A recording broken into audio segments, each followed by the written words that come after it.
Hi, this is Jason Rohrer, and this is a quick demonstration of the music engine in Diamond Trust of London, my Nintendo DS game that will be coming out later this fall. First thing you're going to notice in this video is that this is the Macintosh version. Simply much easier for me to shoot a video of the Macintosh version, but the Nintendo DS version both looks exactly the same as this and functions exactly the same way as the Macintosh version in every way. The second thing you're going to notice is all these weird buttons that are cluttering up the title screen here and all this extra text on the screen.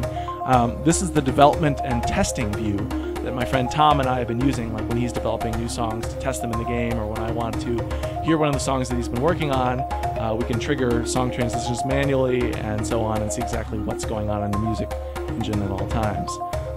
This engine generates interactive music based on the current state of the game, and also the music goes through transitions based on state transitions that happen in the game. So the engine is fed a seed string which is based on the state of the game. Here we're in state 0, which is the title screen, and the units in the game are on the map at these positions. Of course you can't see the map because the game hasn't started yet, but once you got into the game and units were moving around, this string would change as well.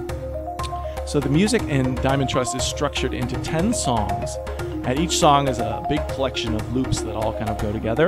At most 5 loops from each song can be played at any one time on these 5 tracks here. And there are currently 2 loops here from song 1 that are playing. Furthermore, each song is broken up into 3 acts, 3 different sort of movements. And here we're in Act 1 of Song 1, but there's also an Act 2 and an Act 3 of Song 1. So those are different subsets of the available loops for Song 1.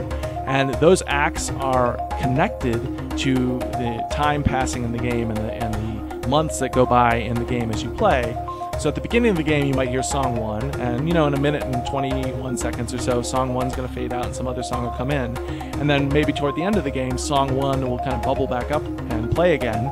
And it'll sound kind of familiar, sound kind of similar to what you might have heard before, yet it'll sound different because it'll be Act 3, maybe toward the end of the game, of Song 1. It also allows the sort of arc of each song to follow the arc of the game, and has given Tom the ability to sort of structure the songs based on the beginning, a middle, and an end. So let me show you a seed transition right now. Like I said, this is based on, so if I go to a different state, here we are, this state just changed to state 1 as I went. Let's go back and forth a few times. So this is state 0, go into state 1 here, and when we hit the loop boundary at the 16-second mark, we'll see that the loops change to match state 1, which is the AI selection screen. Now on the screen, if we open up the help, that would take us to a different state. Again, the units aren't moving because the game hasn't started, but once they move, they would trigger these transitions as well. So let me go back to the title screen, and now we'll hear that familiar piece of music come back as we return to the same state we've been to before. So this song is about to end, and we'll listen to that happen. We'll listen to a new song come on in just a second.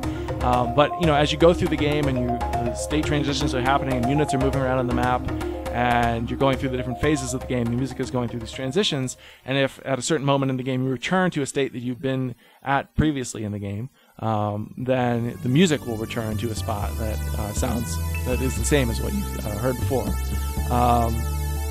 So this is a song transition. Now we're on song 6. Now these state transitions, of course, are only happening when something's going on in the game. Here we are sitting on the title screen, and if we sat here forever, these 2 loops would play forever. So I've added extra functionality to the game where if you close the lid of your Nintendo DS, like if you want to stick your DS in your pocket with it still running, and you have headphones in, for example, that the music will go through automatic transitions even though you're not actually playing. Now obviously we can't close the lid on a Macintosh, but I'm going to simulate a lid close by pressing this button. And I'll kind of stimulate this process here by pressing this button. So periodically, when the game is operating in lid closed mode, these random state strings that aren't connected to the game state are fed into the music engine. So here in about 4, 3, 2, 1, 0, a new seed is going to be fed in, and now we'll hear the music go through transition. And of course, the song will end in 1 minute and 10 seconds, and another song will come in. Also, the acts aren't connected to the game state anymore when you're in the closed lid mode, so the acts are free-ranging through all 3 possible acts. So this structure that we came up with here for how the music will work in this game was developed through a series of discussions that I had with Tom as he was thinking about how he was going to compose music for this game. Kind of this back and forth. He was trying to describe how his songs were going to work, and I was, trying to describe what we could do programmatically to make this work. And we kind of settled on a structure that gave him a ton of flexibility in terms of the sort of style and structure of the various songs. There's 10 different songs, and they're all quite different from each other, but also worked really well with the way the game went through state transitions, and sort of worked well programmatically.